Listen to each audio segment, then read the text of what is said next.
All right, 7th graders. Well, we're moving right along here into Chapter 2, Section 2.2. Find the quotient if possible. Now, Section 2.1 had to deal with multiplying positive and negative integers. This lesson is on dividing positive and negative integers. Now, once again, though, we want to make sure everybody understands. If both numbers that are in the division problem are positive, then the answer is going to be positive. If both numbers in the division problem are negative, the answer is going to be positive.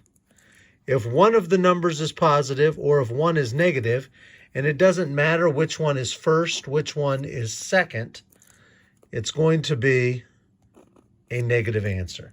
So that's important to remember. Both positive numbers, positive answer.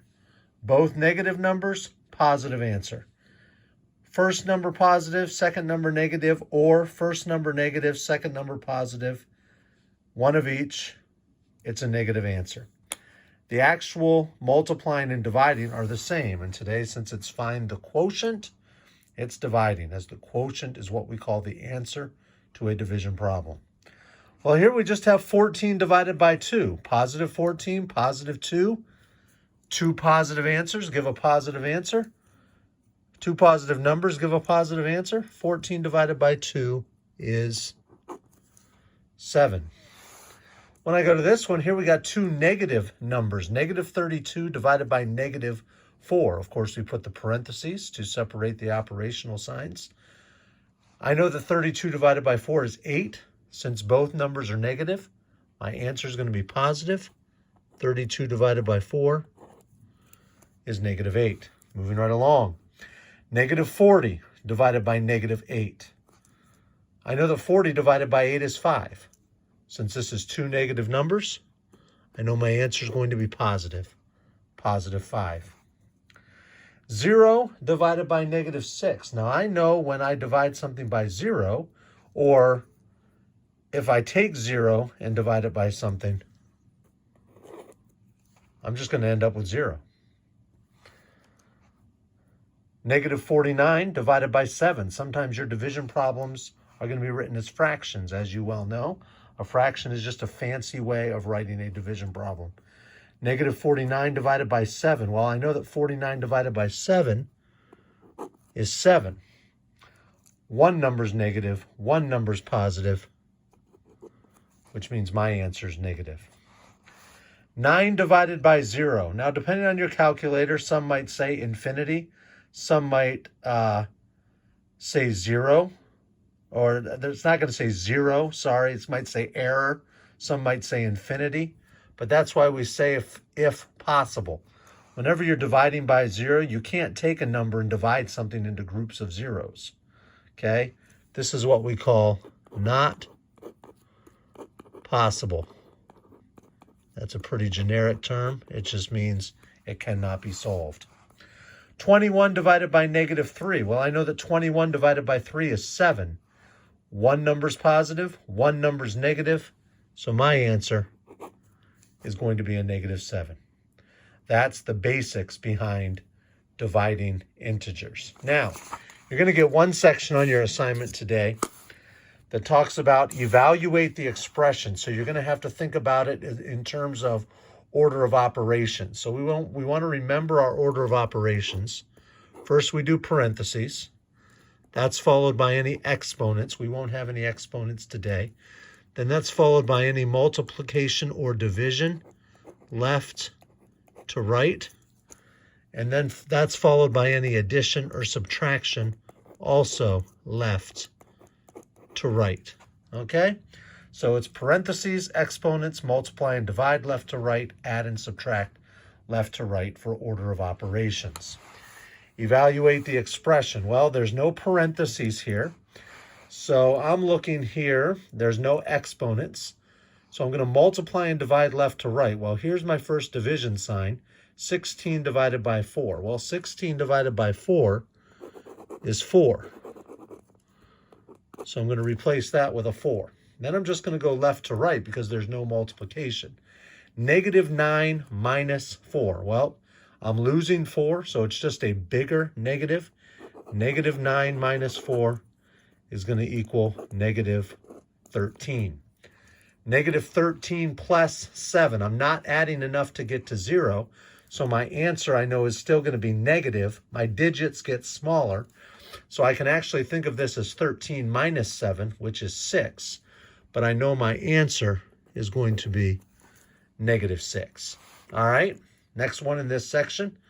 28 divided by negative 7 plus negative 3 times negative 8. Well, I have these aren't really going to count as parentheses. The only reason we have the parentheses here, once again, is to separate these operational signs. So we want to make sure that we don't have two operational signs together. So we really are not going to consider this having any parentheses. There's no exponents here. So when I think about multiplying and dividing left to right, well, first I have 28 divided by negative 7. 28 divided by negative 7, that's going to give me a negative 4, because 28 divided by 7 is 4. 1 positive, 1 negative, negative 4.